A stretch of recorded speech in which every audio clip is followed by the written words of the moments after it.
भारत सरकार के स्वास्थ्य मंत्रालय की स्थायी संसदीय समिति ने कोरोना महामारी के प्रकोप और इसके प्रबंधन पर राज्यसभा को एक रिपोर्ट सौंपी है। इसमें प्राइवेट अस्पतालों के रवैये पर बहुत गंभीर सवाल उठाए गए हैं। कोरोना पर यह देश में पहला आधिकारिक आकलन है और इसे हम आपको 5 पॉइंट्स में बताना चाहते हैं। इसे आप ध्यान से सुनिएगा, क्योंकि ये सब आपके आसपास भी हो रहा होगा और ये आपके साथ भी हो सकता है। पहला पॉइंट ये है, इस रिपोर्ट में बताया गया है कि जिस समय देश में कोरोना वायरस के मामले तेजी से बढ़ रहे थे, तब प्राइवेट अस्पतालों में मरीजों से इलाज के नाम पर बढ़ा चढ़ाकर पैसा लिया गया।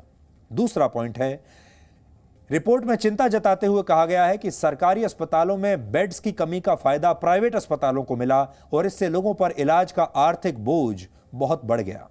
समिति ने अपने आकलन में इस बात पर भी जोर दिया कि सरकार ने इलाज के रेट को लेकर स्पष्ट दिशा निर्देश जारी नहीं किए, जिससे प्राइवेट अस्पतालों को लूट मचाने की खुली छूट मिल गई।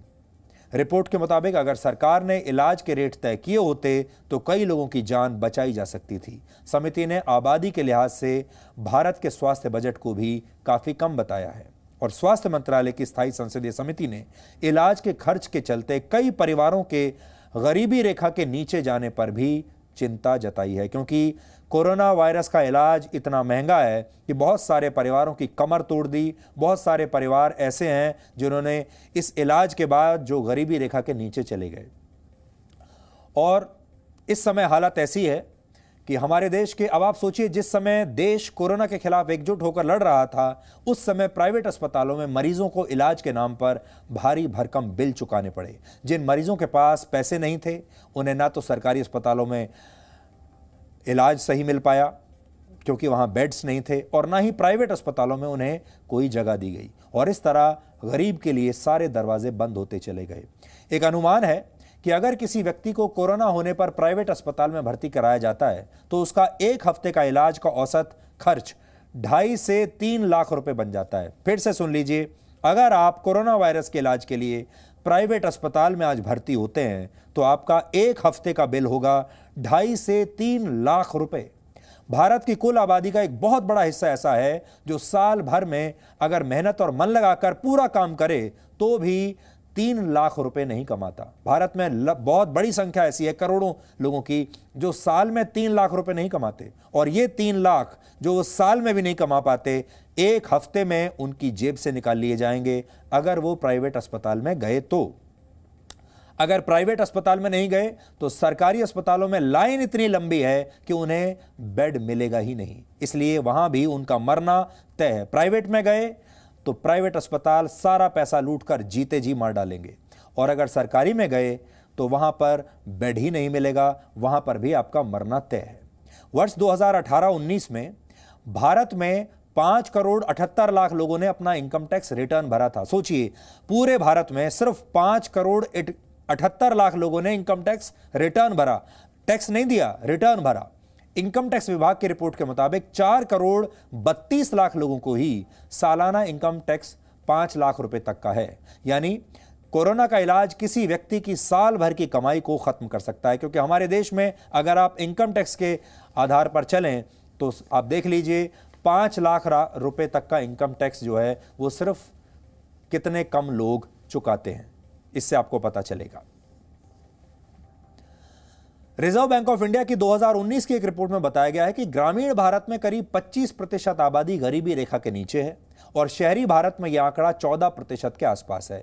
यानी भारत की कुल आबादी का एक बड़ा हिस्सा ऐसा है जो प्राइवेट अस्पतालों में इलाज कराने के बारे में कल्पना भी नहीं कर सकता, और जो लोग इलाज करा सकते हैं उनके लिए भी स्थिति बहुत अच्छी नहीं है। पूरे साल की कमाई 1 हफ्ते में निकल जाएगी। अगर सालाना 3 लाख रुपए कमाने वाला व्यक्ति ये पैसा प्राइवेट अस्पतालों का 1 हफ्ते का बिल चुकाने में लगा देगा तो उसके सामने भूखा मरने की नौबत आ जाएगी, और यह स्थिति उसके लिए मौत से भी बदतर हो सकती है। कोरोना का यह संकट कितना गंभीर है, यह समझाने के लिए हम आपको चीन से आई आज कुछ तस्वीरें दिखाना चाहते हैं। शंघाई में इसी महीने यानी 5 नवंबर को चाइना इंटरनेशनल इंपोर्ट फेयर शुरू हुआ था। तब से अब तक शंघाई में 7 लोग कोरोना संक्रमित हुए हैं, कोरोना से संक्रमित पाए गए हैं। इनमें शंघाई इंटरनेशनल एयरपोर्ट के कार्गो टर्मिनल में काम करने वाले लोग और उनके संपर्क में आए व्यक्तियों की संख्या ज्यादा है। चीन के सरकारी अखबार ग्लोबल टाइम्स ने जानकारी दी है कि कल शंघाई एयरपोर्ट पर मास टेस्टिंग के लिए 277 उड़ानों को रद्द कर दिया गया। रात भर कुल 17,719 लोगों का कोरोना टेस्ट किया गया, जिनमें से 11,000 से ज्यादा लोगों की टेस्ट रिपोर्ट आ चुकी है और ये सभी लोग कोरोना नेगेटिव पाए गए। चीन में सरकार जो सख्ती दिखाती है, वैसी ही सख्ती की जरूरत भारत के लोगों को भी इस समय है। ये बात आपको दिल्ली से आई इस तस्वीर को देखकर समझ में आ जाएगी। दिल्ली के मोती नगर में कल जब मास्क नहीं लगाने पर एक गाड़ी को रोका गया तो उसमें बैठे लोगों ने एक पुलिस वाले पर गाड़ी चढ़ा ही दी थी। ये पुलिस वाला वहां गिर गया और उसे कुछ चोटें भी आई, लेकिन इसके बाद भी गाड़ी में बैठे लोग नीचे नहीं उतरे।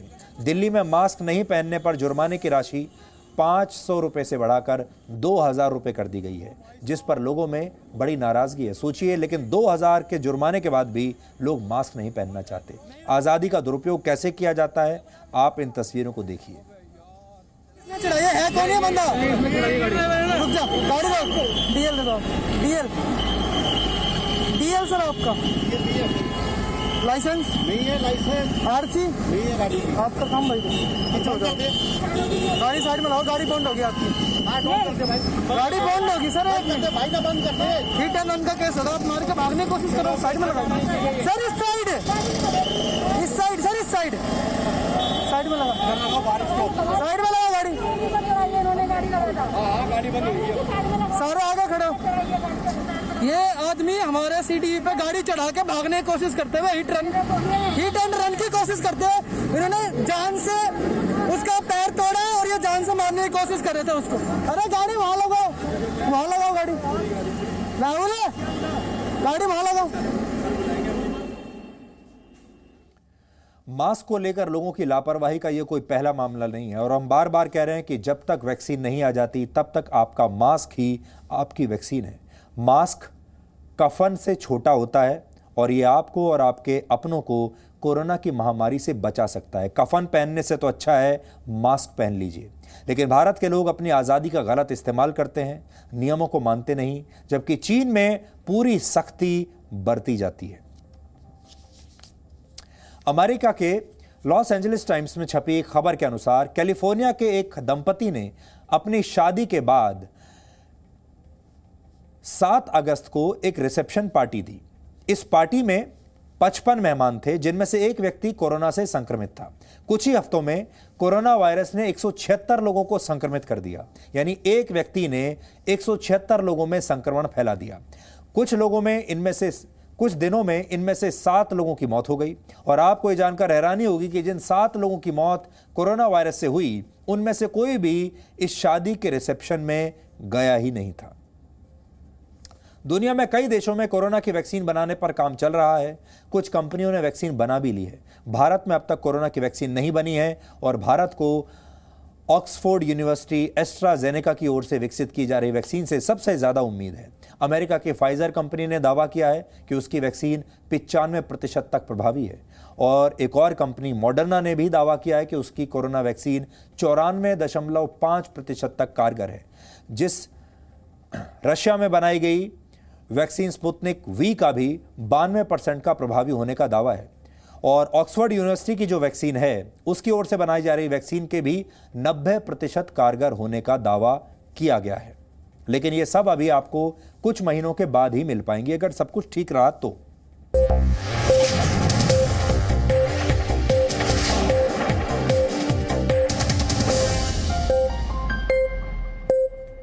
Presenting B News app, available on Google Play and App Store. Download it now.